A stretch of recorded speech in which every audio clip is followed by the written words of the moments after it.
Hello, सत श्री अकाल, नमस्कार। दिस इज भावना और आज मैं आपको बताने वाली हूँ कि how to clear your CTET exam in 7 days. तो चलिए जल्दी से देरी न करते हुए सीधे पॉइंट में आते हैं। वो 7 पॉइंट्स मैं आपको बताने वाली हूँ जिससे कि आपका सीटेट क्लियर होने में वो आपके बहुत मदद करेंगे। तो देरी न करते हुए सीधे पॉइंट में आते हैं, ठीक है। तो फर्स्ट में क्या है, know the CTET syllabus and exam pattern well.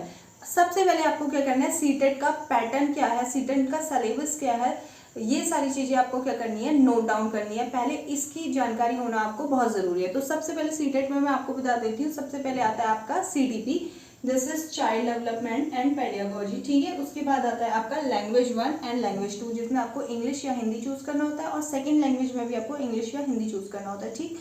Next में आ जाते हैं, अब हम साइंस वाले बच्चे हैं उनका मैथमेटिक्स होता है, और जो आर्ट साइड वाले बच्चे हैं उनका क्या होता है, सोशल स्टडीज होता है, ठीक है। फिर उसके बाद आ जाते हैं हम एक और लास्ट जो सब्जेक्ट इसमें रखा गया है वो है आपका ईवीएस।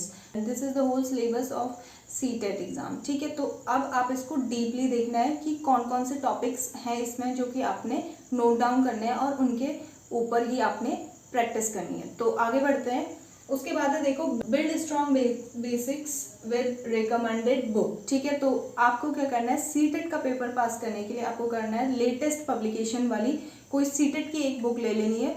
उससे क्या होगा, आपको जो लेटेस्ट क्वेश्चंस आ रहे हैं, जो लेटेस्ट पैटर्न चल रहा है अभी सीटेट में, सीटेट के एग्जाम के लिए, तो वो आप अच्छे से क्लियर कर पाएंगे। एक खास बुक है अरिहंत पब्लिकेशन, तो आप इस बुक से क्या कर सकते हैं, सीटेट की तैयारी और बेहतर कर सकते हैं। तो चलते हैं नेक्स्ट पॉइंट में, प्रैक्टिस मेक्स परफेक्ट। यहाँ पे देखो, ये कोटेशन तो सब लोगों ने सुना ही है ना।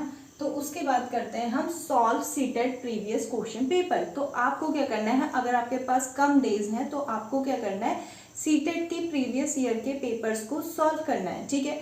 तो उससे क्या होगा, आपको बहुत ज़्यादा हेल्प मिल जाएगी कि किस टाइप के क्वेश्चंस प्रीवियस ईयर में पूछे गए हैं, किस तरीके से पैटर्न है जो चला आ रहा है, और बहुत सारा आपका जो नॉलेज होगा वो बिल्डअप हो जाएगा, ठीक है।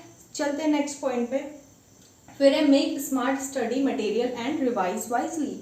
आपको क्या करना है, स्मार्ट स्टडी करनी है। स्मार्ट स्टडी से मतलब है कि आपको अपने नोट्स बनाने हैं, छोटे छोटे नोट्स बनाने हैं। आपने जो जो हेडिंग्स हैं, जो जो पॉइंट्स हैं सीडीपी में, जैसे बहुत ही बेसिक चीज़ें हैं जो कि आनी ही आनी है, जैसे जीन प्याजी हो गया, कोहलबर्ग हो गया, ये सारी चीज़ें ये तो आनी ही आनी है ना। तो इनके क्या करने हैं, आपको नोट्स खुद से बनाने हैं। जब आप समझ गए, उनके नोट्स खुद से बनाने हैं, और आपको क्या करना है, बहुत ही स्मार्टली पॉइंट टू पॉइंट पढ़ना है। बहुत ज़्यादा डीप में जाके नहीं पढ़ना है। अगर आपके पास 7 डेज बचे हैं या कुछ कम दिन बचे हैं तो आपको क्या करना है, पॉइंट टू पॉइंट चीज़ें क्लियर करनी है, ये नहीं कि बहुत डीप में चले गए, ठीक है। उसके बाद हम आप बात करते हैं आगे, stay compose on the day of examination. आपको क्या करना है, अपने एग्जाम वाले दिन आपको बहुत ही शांत रहना है, बहुत ही पेशेंस के साथ रहना है, ठीक है। बहुत ज़्यादा मतलब घबराहट वाला सीन नहीं करना है। इसलिए मैं आपको ये बता दूं कि आपको एग्जामिनेशन हॉल में टाइम से पहुंच जाना है, ताकि बाद में आपको हड़बड़ाहट ना हो। तो एग्जामिनेशन से पहले दिन आपको क्या करना है, स्टे कंपोज रहना है, यानी कि आपको शांत रहना है, पूरी नींद लेनी है, अच्छे से चीज़ों को मन में रिवाइज करना है, और बहुत हबड़ तबड़ नहीं करनी है, ठीक है। उसके बाद चलते हैं हम नेक्स्ट में। उसके बाद है आपका कंक्लूजन। तो कंक्लूजन ये है कि आप सीटेट का पेपर दे के आने के बाद आप ये निष्कर्ष निकाल सकते हैं कि आपका पेपर कैसा रहा, कहाँ कहाँ कमी थी, और कहाँ आपने और ज़्यादा बेटर करना है। अगर इतनी स्ट्रेटजीज के साथ अगर आपका सीटेट का पेपर क्लियर हो जाता है तो वेल एंड गुड। अदरवाइज आपको क्या करना है, आपको सीटेट के एग्ज़ाम से एटलीस्ट 5 to 6 मंथ पहले से ही आपको प्लान करके चलना पड़ेगा, तभी आपका सीटेट क्लियर हो पाएगा, ठीक है।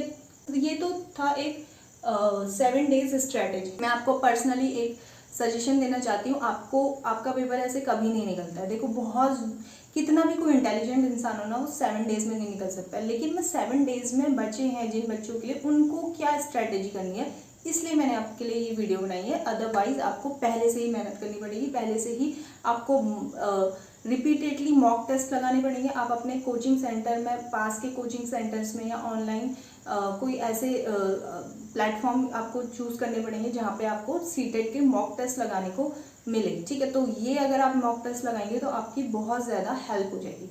अगर आपको ये इन्फॉर्मेशन अच्छी लगती है तो चैनल को सब्सक्राइब करिए और लाइक करिए, और थैंक्स फॉर वॉचिंग। मिलते हैं नेक्स्ट वीडियो में।